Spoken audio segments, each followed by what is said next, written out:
to this daily market commentary for Thursday, the 5th of September. 2 more days to go.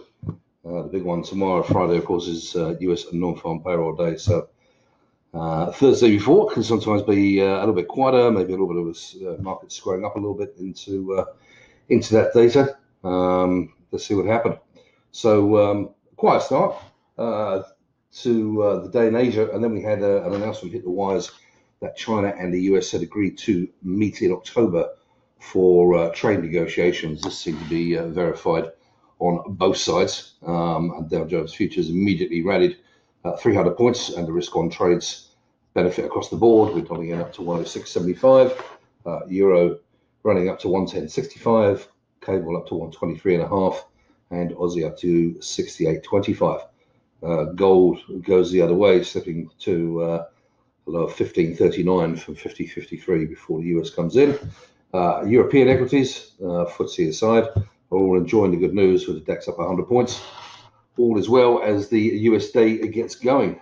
US stocks open higher as the futures indicates, with the Dow Jones up over 400 points within probably the first 20 minutes of trading in the day. Dollar yen continued its march north, trading up as high as 107.22. Euro against the US also squeezes higher, up to high 110.85. So it's probably a good amount of euro yen buying going on there. Aussie continued to move higher as well, and flirted with major resistance at 68.32, but falls a couple of points short. And while stocks continue to hold and even extend their gains, currencies start to struggle a little bit to hold on to their earlier gains. And we see euro dollar slipping back to 110.35, Aussie back down to 68.10, and dollar yen to 106.95. It appears that the general dollar demand, coupled with some yen cross-selling at the 4 p.m. London fix, probably caught the market a little bit overextended. Gold has suffered from the double whammy of the equity market euphoria, and also the sell-off in US bonds, seeing the 10-year yield jump up to 157. Gold dropping from the 1539 level down to a low of 1507 before recovering to 1517 as Europe left for the day. Afternoon was pretty quiet, which is often the case before the non-farm payroll data. We had the moves on the day.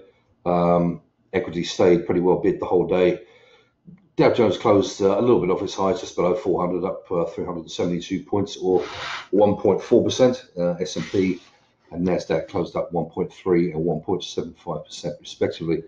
For currencies, they were very much unchanged really from the London close and the levels I just mentioned post the London fix. Crypto markets also had a quiet day. Bitcoin drifting off a little bit from yesterday's highs down to 10,500, and Ethereum following a similar path down to 172.5. So all eyes on Friday will be on the US non-farm US non-farm payroll data for clues as to what the Federal Reserve's next moves will be and how the economy is reacting to the current trade war, at least in terms of the labour market. Obviously, non-farm payroll, you're going to see currencies, commodities, equities, and bond markets all react. So it should be a fairly lively session, unless obviously the number comes out exactly where the market was expecting.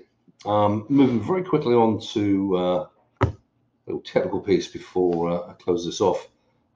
Just want to keep this really simple. I'm just revisiting the Aussie, which a couple of times I've highlighted this 68.32 area, which had acted as pretty good support. It was a previous low when it did come and challenge it the first time down here.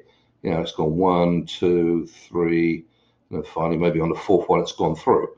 Since then we've been down all the way down to 66, 76.78, something like that. We bounced up a few times here, probably struggling.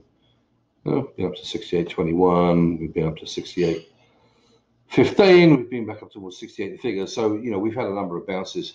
Today's high was 68.30, and currently 68.15. It's a great line. I mean, it's a pivot line it's obviously with data out tomorrow, anything can happen. The market can react in any way, but so you do get the feeling one way or another it will be a pivot line. But sometimes the very simple, obvious trades actually are the best. So worth keeping an eye on that line. See where we go from here. And with that, I'm going to bid you the best of luck for trading on Friday over the non-farm payroll, and look forward to speaking to you soon. Cheers.